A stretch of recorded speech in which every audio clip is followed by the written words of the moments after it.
Temos aí também o dom de línguas, variedade de línguas, como nós estudamos na lição passada. Então, 4 tipos de línguas diferentes que nós podemos falar.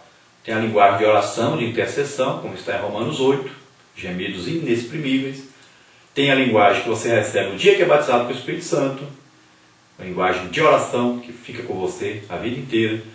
Tem a língua que você fala para o incrédulo, como sinal para o incrédulo, você fala na língua estrangeira de uma pessoa, você não sabe o que está falando, mas a pessoa entende. E temos então aí, como última língua, a língua para ser interpretada. Ou uma pessoa vai interpretar o que você falou, ou você mesmo ora e pede a Deus, como Paulo diz, ore para que você possa interpretar. Você fala línguas e você mesmo recebe a interpretação. Então são 4 tipos de línguas que nós podemos falar, línguas espirituais, que nós chamamos aí de línguas estranhas. Estranhas para quem não entende nada de Deus, não sabe nada sobre o Espírito Santo, né? Não sabe nada sobre o batismo com o Espírito Santo. Para nós não, para nós são línguas espirituais. São normais na igreja. São línguas faladas por todos os crentes. Glória a Deus. Então a ação do Espírito Santo, nós vamos ver que ela vai até o descrente para convencê-lo do pecado, da justiça e do juízo. O que ele faz lá? Quando nós pregamos a palavra de Deus, pregamos o Evangelho, nesta hora, o Espírito Santo vai até a pessoa que está ouvindo e tenta de todos os meios, por todos os meios, convencer essa pessoa de que ela está em pecado. Ela está numa situação de pecado. E ela, sendo convencida que está em pecado, ela agora vai ser convencida de que existe uma justiça de Deus decretada sobre o pecado. Existe aí um julgamento. Então, ele vai começar a sentir a acusação por causa desse pecado. E depois o Espírito Santo vai convencer essa pessoa que existe aí um juízo de Deus sobre este pecado, que é a morte física, a morte da alma e a morte do espírito. É o afastamento completo de Deus, é a condenação de Deus sobre o pecado. Então, a pessoa diante disso, sabendo que é pecador, de que Deus não vai mandar para o mesmo lugar alguém que está em pecado e alguém que se arrependeu, sabendo que esse pecado está sendo julgado e existe um juízo para esse pecado, ele vai se sentir condenado e vai tomar agora a decisão. Eu quero me arrepender. Eu quero aceitar Jesus como Senhor e Salvador e ser perdoado por esse pecado. Eu quero ser salvo. Agora, ele pode tomar outra decisão. Dizer, não quero. Eu prefiro ainda continuar do jeito que eu estou. Eu ainda tenho que fazer não sei o que, não sei o que. Ele ama mais as trevas do que a luz e faz a sua escolha. Mas o Espírito Santo vai trabalhar em quem está ouvindo. Por isso que é importante falar de Jesus, pregar o Evangelho para toda a criatura, para que ele tenha essa oportunidade de tomar a decisão, ter a oportunidade do Espírito Santo tentar convencê-lo. E o Espírito Santo vai fazer tudo o que for possível, na mente da pessoa, lá no coração, no desejo, nos sentimentos das pessoas. Ele vai fazer tudo o que for necessário para convencer essa pessoa. É o trabalho que o Espírito Santo faz e é muito importante, senão não existe salvação. Agora existe aí as equipagens, os equipamentos, as capacitações do Espírito Santo que ele nos dá para ajudar esse convencimento. Que é o quê? Pode ver que os apóstolos o quê? Oravam e as pessoas recebiam o milagre de Deus nas suas vidas. E aí as multidões se ajuntavam e eles pregavam o Evangelho.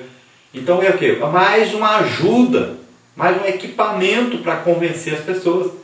As pessoas vendo o milagre, fica mais fácil essa pessoa se converter. Tem gente que fala, você vai pregar onde? Você vai pregar naquele lugar? Lá é muito difícil, lá está cheio de gente incrédulo, cheio de prostituta, ladrão, não sei o quê. Esse é o melhor lugar para pregar o Evangelho. É onde nós vamos ter a oportunidade de sermos usados tremendamente por Deus para pregar o Evangelho. Ele vai fazer de tudo para convencer essas pessoas. Quer ver uma igreja ter muito milagre? Enche essa igreja de pessoas descrentes, das piores qualidades. E Deus vai fazer tremendos milagres. Por quê? O Espírito Santo quer fazer tudo o que for possível para as pessoas se converterem. Se é preciso fazer o cego ver, ele vai fazer. Fazer o surdo ouvir, vai fazer. Fazer o aleijado andar, vai fazer. Revelar segredos das pessoas, ele vai fazer. Pessoas serem batizadas com o Espírito Santo, vai fazer. Pessoas serem tocadas aí pelo Espírito Santo, vai fazer. Tudo que for necessário, o Espírito Santo vai fazer. Talvez você vai olhar e vai falar, que coisa absurda, isso não tem na Bíblia. Pois é, na Bíblia também não tem maconha, não tem crack, não tem cerveja. Não tem. Mas está aí acontecendo. Lá não tem nome escrito AIDS, não tem nome escrito câncer. Mas está aí acontecendo. Tem gente que fica cego para as coisas de Deus. Não entende que o Espírito Santo vai fazer tudo o que for necessário. Parece às vezes um espetáculo. A Bíblia diz que nós fazemos aí palhaçada, parece. Quando nós estamos pregando o Evangelho, muitas vezes parece palhaço, parece doido, maluco. E o Espírito Santo age, as pessoas olham e parece doideira, maluquice mesmo. Mas ele vai fazer tudo o que for necessário para atrair esse pecador, para atrair, às vezes nem é um pecador que nem conhece Deus, mas o próprio crente, para atrair esse crente para Deus, para atrair a fé desse crente em Deus. Então ele vai fazer tudo o que for necessário, e nós devemos reconhecer, ter discernimento para saber que é Deus fazendo essa obra maravilhosa em nossos dias. Se você não quiser ser usado, Deus vai usar outro. Se a sua igreja não está tendo essas coisas, essas manifestações, é porque não estão desejando, não estão buscando, porque Deus está querendo fazer tremendas coisas, maravilhosas coisas.